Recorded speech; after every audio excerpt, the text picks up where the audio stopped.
नमस्कार, स्वागत है आपका मार्केट टाइम्स टीवी में। आपके साथ मैं हूं रूपा मेहता और आप मेरे साथ देख रहे हैं अनाज अड्डा। आज अनाज अड्डा में हम बात करेंगे मक्के की, क्योंकि भारत का मक्का निर्यात एक समय रिकॉर्ड ऊंचाई पर था, लेकिन फिर अचानक इसमें बड़ी गिरावट देखने को मिली। हालांकि अब एक बार फिर भारतीय मक्का ने वैश्विक बाजार में वापसी के संकेत देने शुरू कर दिए हैं।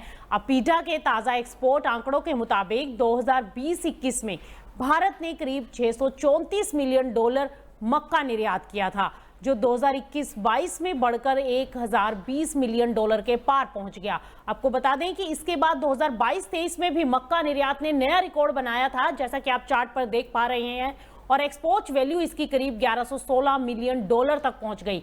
लेकिन कहानी यही नहीं रुकी। अब बात करें अगर 2023-24 की, तो वहां पर भी भारतीय मक्का निर्यात में बड़ी गिरावट आ गई। निर्यात घटकर करीब 443 मिलियन डॉलर पर आ गया।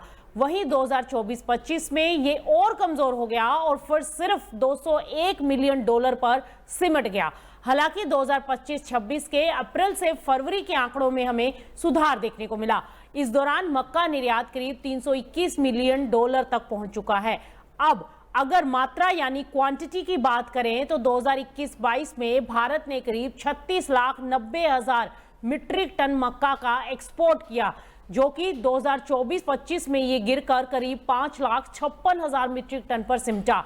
हालांकि चालू वित्त वर्ष में अब तक करीब 10,74,000 मीट्रिक टन मक्का का एक्सपोर्ट हो चुका है, जो ये संकेत देता है कि विश्व बाजार में भारतीय मक्का की मांग एक बार फिर से बढ़ रही है। अब सवाल ये है कि आखिर इतनी बड़ी गिरावट क्यों आई?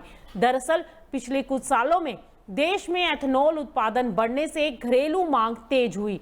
पोल्ट्री और पशु आहार उद्योग में मक्का की खपत अब लगातार बढ़ती दिखाई दे रही है और कई राज्यों में उत्पादन प्रभावित होने से भी एक्सपोर्ट दबाव में आ गया। लेकिन अब अंतर्राष्ट्रीय बाजार में कीमतों में सुधार और नई मांग के चलते भारतीय मक्का फिर से एक्सपोर्ट मार्केट में अपनी पकड़ बनाता दिखाई दे रहा है।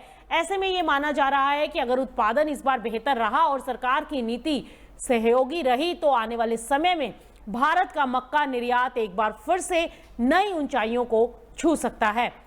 अब वहीं अगर बात करें बिहार के पूर्णिया की, तो वहां पर गुलाब बाग मंडी एशिया की, जो कि सबसे बड़ी मंडियों में गिनी जाती है, वहां पर खासकर उच्च क्वालिटी वाले मक्का जो कि वहां पर मशहूर है, आज उस मंडी में बड़ी मात्रा में किसान मक्का लेकर पहुंचे हैं। तो आपको बताते हैं गुलाब बाग की मंडी के अंदर आज मक्का की प्राइसेस क्या देखने को मिले। सुबह से ही ट्रैक्टर और छोटे वाहनों की लंबी कतारें वहां देखने को मिली। हालांकि आवक ज्यादा होने के बावजूद खरीदारी की रफ्तार थोड़ी धीमी रही। व्यापारियों ने सीमित मात्रा में ही मक्का की खरीदारी की, जिससे कई किसानों को देर तक अपनी उपज लेकर इंतजार भी करना पड़ा। किसानों का ये कहना है कि अच्छी क्वालिटी के बावजूद उन्हें उम्मीद के मुताबिक दाम नहीं मिल पा रहा है।